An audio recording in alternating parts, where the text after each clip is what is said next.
July 4, 1946 దొడ్డు కొమరయ్య రక్తంతో కడివెండి నేల తడిచిన రోజు. అటువంటి వీరుని కన్నందుకు ఆ నేల తల్లి గర్వించిన రోజు. దొడ్డు కొమరయ్య అమరుడైన రోజు. తెలంగాణ ఎర్ర పూల వనమై విరిసిన రోజు. దొడ్డు కొమరయ్య అమరుడైన రోజు. దొడ్డు కొమరయ్య తెలంగాణలో రైతాంగ సాయుధ పోరాటంలో తొలి అమరుడు. కడివెండి గ్రామంలో విష్ణూరు దోసుముక్క రామచంద్రారెడ్డి తల్లి జానికమ్మ దొరసానని పిలిపించుకుంటూ ఆ గ్రామంలో బడుగు బలహీన వర్గాల మీద చేస్తున్న దాడులు, చేస్తున్న నియంతృత్వం, అరాచకం చాలా స్థాయికి పెరిగిపోయింది. దాని వ్యతిరేకంగా సంఘం నాయకత్వంలో, నల్లా నరసింహులు నాయకత్వంలో అక్కడ సంఘం పటిష్టపడింది. ఆట్ల రామచంద్రారెడ్డి ఆ ప్రాంతానికి కూడా వచ్చి ఆ సంఘాన్ని ఏర్పాటు చేయడం కానీ దానికి దిశ నిర్దేశించడం కూడా జరిగింది. ఆ కడివెండి గ్రామంలో ఈ సంఘం యొక్క కార్యక్రమాలను చూసి సహించలేని ఈ జానికమ్మ, అట్లాగే విష్ణూరు దొర దేశముఖ రామచంద్రారెడ్డి, వాళ్ళ అనుచరులు గోండాలు నల్లా నరసింహుల్ని, ఇతర సంఘ పెద్దల్ని చంపాలని చెప్పేసి గోండాలు వచ్చి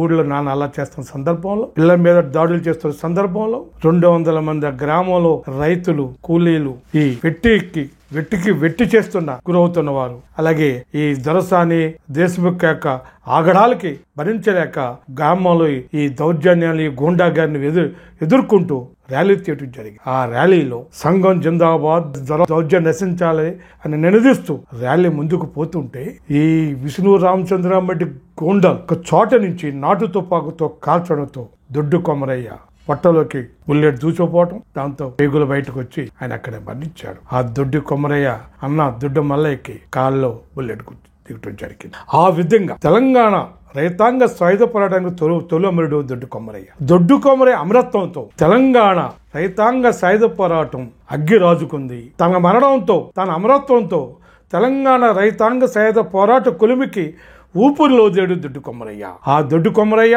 అమరత్వమే తెలంగాణ రైతాంగ సాయుధ పోరాటంగా మరింత ఉద్ధత రూపంలో తెలంగాణ వ్యాప్తంగా వ్యాపించి దొరలు, దేశముఖుల్ని ఆ గ్రామాల నుంచి తరిమి కొట్టి చివరికి నైజాం నవాబు యొక్క రాజ్యాన్ని కూడా కూలగొట్టింది. నైజాం నవాబు యొక్క నియంత్రణ పాలన కూడా గోరి కట్టింది తెలంగాణ రైతాంగ సాయుధ పోరాటం. ఆ రైతాంగ సాయుధ పోరాటానికి తొలమరుడుగా తమ అమరత్వంతో ఒక నిప్పును రాజేసిన ఆ దొడ్డు కొమరయ్యకి మనం లాల్ సలాం చెప్పుకోవాలా. ఆ దొడ్డు కొమరయ్య అమరత్వంతో తెలంగాణ రైతాంగ సాయుధ పోరాటంగా దేశవ్యాప్తంగానే ఈ తెలంగాణ రైతాంగ సాయుధ పోరాటం భూ సమస్యని వేదిక మీద తీసుకొచ్చింది. తెలంగాణలో 10 లక్షల ఎకరాల భూమిని పంచారు. 10,000 గ్రామాలు గ్రామ స్వపరిపాలన ఏర్పాటు చేసుకున్నాయి. 4,000 మంది అమరులు అయ్యారు. ఎన్నో వేల మంది జైలు పాలయ్యారు, చెత్తగా ఎంతో గాయపడ్డారు.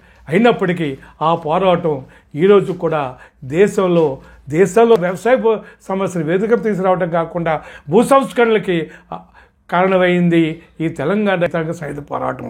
కాబట్టి ఈ సందర్భంగా మనం దొడ్డు కొమరయ్యకి మరొక్కసారి ఎర్రని వందనాలు తెలియజేస్తూ మీకు అందరికీ నమస్కారం.